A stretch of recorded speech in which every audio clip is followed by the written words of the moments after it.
Continual difficulty can lead to feelings of complete hopelessness, resulting in self-harm, depression, and sometimes suicide.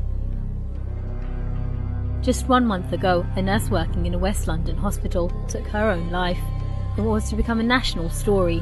Jacintha Sultana's death was linked to pressure and depression. Suicide and self-harm is thought to be the result of ongoing troubles. In the last 4 years, over 20,000 people in Britain have taken their own lives. Many of us live lives entrapped by the same patterns of heartbreak and disappointment, and often we have no idea why this happens. Yasmin Mogahed's famous book, Reclaim Your Heart, is about freeing your heart from this slavery to the world. There is so much loss and difficulty in the world, and I wanted to find out the way in which people deal with the issues they're faced with.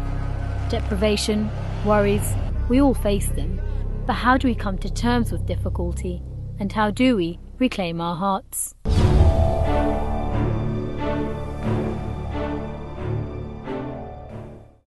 I went to Kingston in Surrey to speak to Sal Lalji from Charity Samaritans. The charity have over 200 branches across the country and take a call every 6 seconds from people in distress. Are there any particular groups that you find more likely to get in contact with Samaritans or more likely to be in a realm where they may need some form of support? Well, everybody experiences problems, so that's not mutually exclusive to anybody. But what we do see is that certain people perhaps might be more willing to reach out. We know that ultimately if people don't contact or get help, there are certain groups that are at high risk of suicide. Across the UK and Ireland, which is where Samaritans provides its service, we're looking at about 6,000 suicides. In the UK alone, we're looking at 5,500, of which we know that 3/4 of them are men. So in the UK, we see roughly around 4,500 men who are taking their own lives each year. What are these different worries that seem to be at the forefront and the top of the case?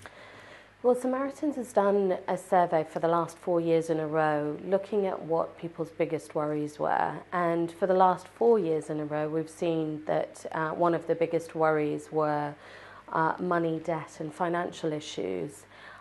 We particularly have been monitoring our calls linked to the service around financial stress. And actually the number of people that are calling us around financial worries has actually increased from 1 in 10 4 years ago to 1 in 6 now.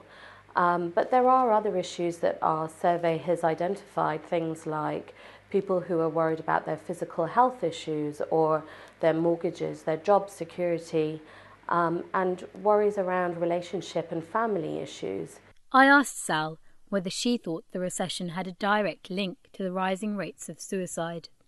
One of the biggest groups most at risk of suicide, for example, are men in their 30s, 40s and 50s, particularly from lower socioeconomic groups. So we know that people who are from different demographics face different issues. How does one go from feelings of despair to actually committing suicide? That often they feel like there's no point in continuing, they feel hopeless. And they often will maybe consider that their family or their friends are better off without them. What people in this situation are not realising is the devastation that can be left behind. Difficulties are ever present, but Islam teaches us to never lose hope in our affairs, whatever the circumstances. We are assured in the Quran that with every hardship, there is ease. Yasmin Mogahed is an international speaker and author of the book Reclaim Your Heart. She explains that the affairs of the world were not made to be perfect, and in her book she speaks of her own experiences of loss and the heart's desire for that which is faultless and everlasting. It's this idea that we give our hearts to a lot of things, that we all give our hearts to something, and sometimes we give our hearts to people, we give our hearts to money, we give our hearts to status. Essentially what this is talking about is what we allow to own us and what we allow to control us, and it comes from what we love most. And the idea here is that we need to take our hearts back from the creation, or from dunya essentially, and give it back to its rightful owner, which is Allah subhanahu wa ta'ala. that deepest place in our heart, that the seat of our our deepest love should be Allah subhanahu wa ta'ala. So that's the concept, is taking back our heart from those other things other than Allah that we've already given our hearts to, taking it back and then giving it to Allah subhanahu wa ta'ala. I asked Yasmin, what is the fundamental message in reclaiming your heart? At the heart of it, it's a message of tawheed, and it's that oneness of God, not just oneness in His as the one creator, but oneness in our ultimate love and our ultimate fear, ultimate dependency. So what I'm trying to do is, with that focus of tawheed, trying to address different issues that we encounter in our lives. Many lose hope in the difficulties that they are faced with, and around the world, approximately 1 million people die from suicide every year. In the last 2 years, 4 city workers have taken their lives, jumping off of the same rooftop in London. Just in September, 29-year-old Rima Begum, a young Muslim woman, threw herself off of the roof of exclusive restaurant Coq d'Argent. Just above where I'm standing, she fell 80 feet to her death in front of hundreds of people, right in the heart of the city of London. These are not rare occasions, even within the Muslim community, but they are directly opposed to our fundamental belief in the hereafter. We are taught in Islam to strive through our trials and to know that we will be faced with many in this world. Allah says in Surah Al-Baqarah, "And certainly we shall test you with something of fear, hunger, loss of wealth, lives and fruits. But give glad tidings to those who are patient, who when afflicted with calamity say, truly to Allah we belong, and truly to Him we shall return. They are those on who are the blessings and mercy of their Lord, and it is they who are guided." Difficulty and grief can present themselves in unrestricted variants the world over, and in the summer of last year, I spoke to British hockey player Darren Cheeseman. For the young Sydney silver medalist, the Olympics, the biggest international sporting event in the world, had arrived to his hometown. But an injury in the training phase meant that his dream to win gold on home turf was now shattered. I spoke to him just weeks before the opening ceremony to ask what it felt like to have worked so hard and not realise his dream and achieve what he desired. When he told me that I wasn't going to be kind of continuing with the squad, the first thing I said was Alhamdulillah. And I was a little bit upset, but I was more kind of numb. And the initial kind of feelings that were going through my head were, everything happens for a reason. And I'd been sitting with a beautiful Sheikh Ahmed Saad, for so long, and he'd been talking about true Iman and everything else.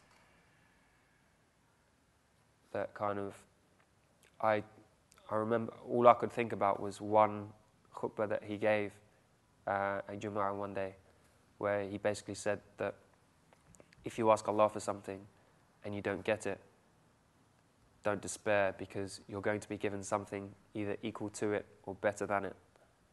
So all I could have in my head was the fact that I'm this little baby that's been told that I'm going to the dentist, and this dentist is the best person in the world and they're going to make me feel better. But I get there and he sticks a drill in my mouth and he causes me so much pain. But because of my immaturity and because of my lack of wisdom, I don't understand that that pain is going to be good for me. So because I know that, I just trust Allah that it is a benefit to me and that I'm going to be given something equal to that Olympic Games or better than that Olympic Games. And I just have to wait and trust Allah that it's going to be delivered. There are times in our lives that we are faced with losses which we need to overcome. But in most of these circumstances, it doesn't mean you stop striving and working hard to achieve your goal. Every time you come up to a hurdle and you fall and you struggle to get over it, that doesn't mean that your race is over. That doesn't mean that you can't reach the finishing line. Basically what it means is that you've got to think about how much you actually want to finish that race.